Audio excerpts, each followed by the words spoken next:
So whether or not the Senate says tuldukan na natin, nandun pa rin sa Supreme Court yung appeal.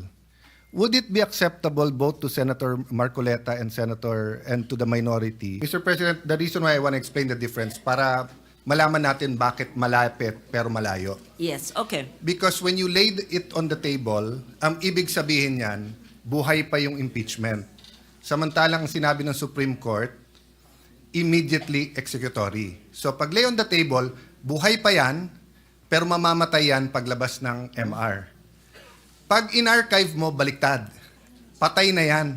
Kasi sinabi na ng Supreme Court, immediately executory. Void ab initio. Pero mabubuhay yan pag binuhay ng Supreme Court. Now, we adhere to the decision and then archive it. So ang natural effect nun, sinunod natin yung Supreme Court na immediately executory. Wala tayong, we cannot say na tama to, malito, malito. You only have two choices. Do you follow the Supreme Court or you don't follow? You cannot say tama to, malito. Diba? So I think that's the level of disagreement. Okay, I take note of that. Alam nyo po, in all the books nakalagay doon, bakit may 1-year ban? Kasi nga, hindi daw dapat guluhin ng guluhin yung impeachable officer all throughout the year. Dapat isa lang. So yung spirit ng decision, nung sinabi ng BARD na, bigyan mo siya hanggang 1 year, hanggang February 6. Pero lumabas tayo sa legal. Ipa-floating muna natin to. I-dribble muna natin, tignan muna natin. When is the soonest that the Supreme Court can decide? The next 15, 30 days? By September 1, simula na ng budget hearing sa House.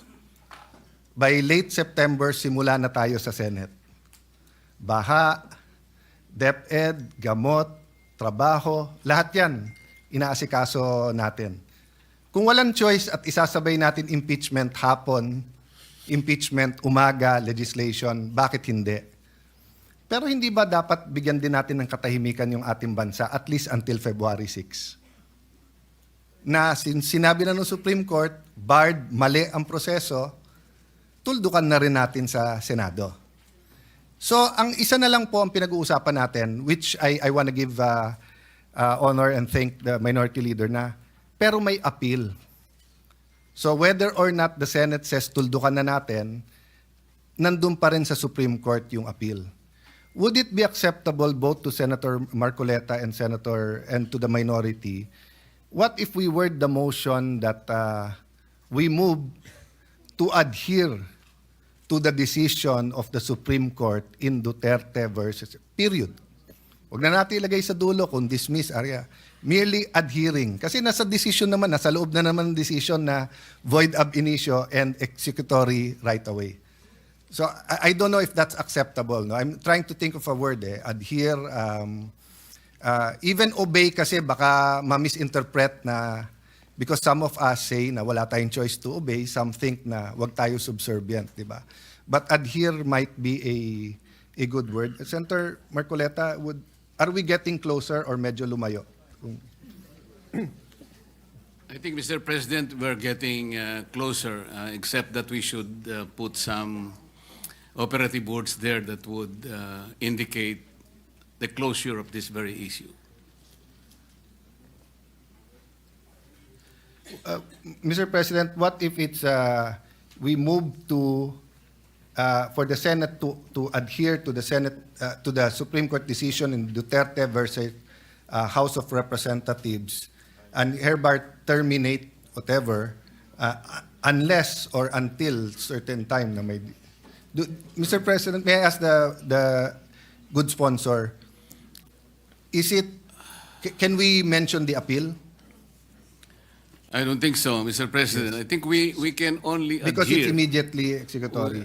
I think in obedience to the decision of the Supreme Court, the Senate adheres to it and put to rest. Let me put it another way, Mr. President. If a motion is approved to act upon the decision and to adhere to the decision, am I correct, Mr. President, that that will be the decision, that will be in our journal, And then by operation of administrative process in the Senate, everything that has to do with the impeachment will be sent to the archives. That is correct, Your Honor. That is the Yeah, I yield to administrative procedure Yes. that will logically follow. I yield to my colleagues, Mr. President. I'm just trying to Senator come up Zubiri with is a consensus. recognized. Mr. President, I think the operative word today, if we do decide to act on the matters, to archive, as the precedents with former Ombudsman Gutierrez and former Chief Justice Davide. My No, question is, former President Estrada. former President Estrada, my apologies. Today, one of our Senate resolutions was archived. This is resolution number 35. And it's really simple, a simple amendment to the rules. But my question, Mr. President, is nothing can stop us from pulling it out of the archives and taking it over once again in plenary. Is that correct, Mr. President? That is correct, Your Honor. Besides, although the Supreme Court said that the Senate never acquired jurisdiction and that the articles of impeachment are void, null and void ab initio from the beginning, we cannot deny the fact that the articles of impeachment were in fact sent to the Senate, that the Senate convened and sent out certain orders and summons, and these are all part of the records. So it's but natural, although it was declared unconstitutional and that the Senate never acquired jurisdiction, for us to still include that as part of the records of the Senate, because it is part of the Senate's history. Yes, and precedence tells us that we have done so in the past. That is correct, Your Honor. So, would it be proper to say that it will be archived without prejudice to the decision from the final decision of the Supreme Court from the motion for reconsideration? I mean, it's the same thing, without prejudice. We do that with the bills. We approve it on second reading without prejudice, but each and every one of us here questioning second reading approval, they have 3 days in which we can act upon it. Well, Your Honor, whether you state that or not, we can bring it out of the archives by a majority vote anyway. So it's at the Yes. pleasure. It's with the pleasure of the body if Yes. the body will agree to include that phrase or not.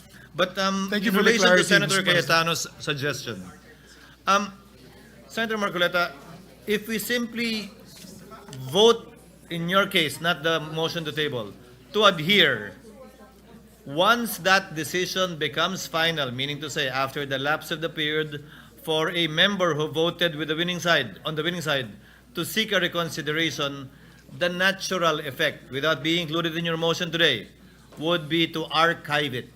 And by virtue of the manifestation of former Senate President Zubiri, if circumstances change, nothing prevents the body, plenary, from making the corresponding motion, putting it to a vote, and reflect the change in circumstances, if any. That will be acceptable, Mr. President. Thank you, Your Honor. Senator Soto? Mr. President, somehow parallel to what you're discussing, perhaps you could consider, no, and I would like to call the attention of the original proponent of this position, Senator Cayetano, Senator Alan Cayetano, who was former Speaker of the House, to adhere to the Supreme Court decision upon its final disposition. In meantime, table or archive upon whatever your pleasure would be. At least, maliwanag sa atin na upon its final disposition, na may motion for reconsideration. We're still giving that chance of a motion for reconsideration. If I may, Your Honor, if you will indulge me. If I may state the working motion, to adhere to the July 25, 2025 decision of the Supreme Court declaring the articles of impeachment null and void ab initio, and that the Senate did not acquire jurisdiction over the same. We can stop there. And then, as I said, after the vote becomes final, on Monday or Tuesday, if no one will seek a reconsideration, to archive it. If there is no change, then it remains in the archives and nothing needs to be done. If the Supreme Court reverses itself, however possible or impossible that may be, then we will entertain a motion to bring it out of the archives. Bring it out of the archives and act accordingly again in obedience to the Supreme Court decision. So, Ang problema, Mr. President, when we say that the Senate has not acquired jurisdiction, masang-ayon tayo sa sinasabi ng Supreme Court decision nilang ito na maraming nagsasabi na hindi tama. Dahil tinawag nyo to ng June 9 nag-oath ang Senate President. Nag-oath yung iba ng June 10, nag-motion, nag-robe pa nga Hindi naman pwedeng pampelikula lang yun, pan-TV lang yung robe na yun. You convened. So hindi pwedeng sabihin ng Supreme Court that you never acquired jurisdiction. February 5, 4:15 p.m., the Senate President's Office and the Senate Secretariat received the articles of impeachment. I'm sorry, Minority Leader. Legally, when you say the Senate never acquired jurisdiction, it does not deny the fact that we convened. That is a totally different matter. It says that since the articles of impeachment violated the one-year ban, that we never supposedly acquired jurisdiction. Not that we never did when it was not yet barred by the Supreme Court. That factual situation still exists and is part of our records. As I said, that's why the better alternative is to archive it, because it was part of what actually happened, transpired, and it's part of the Senate's history. But having said that, without belaboring the point, if agreement cannot be reached, then we can proceed to dispose of the motion of Senator Soto, our distinguished Minority Floor Leader, to lay the motion of Senator Marcoleta on the table, and depending on the outcome of that vote, should it not be favorable to the movant, then we proceed to act on the motion of Senator Marcoleta. If it is favorable to the movant, the distinguished Minority Floor Leader, then there is no need to proceed with the motion of Senator Marcoleta. Senator Lacson.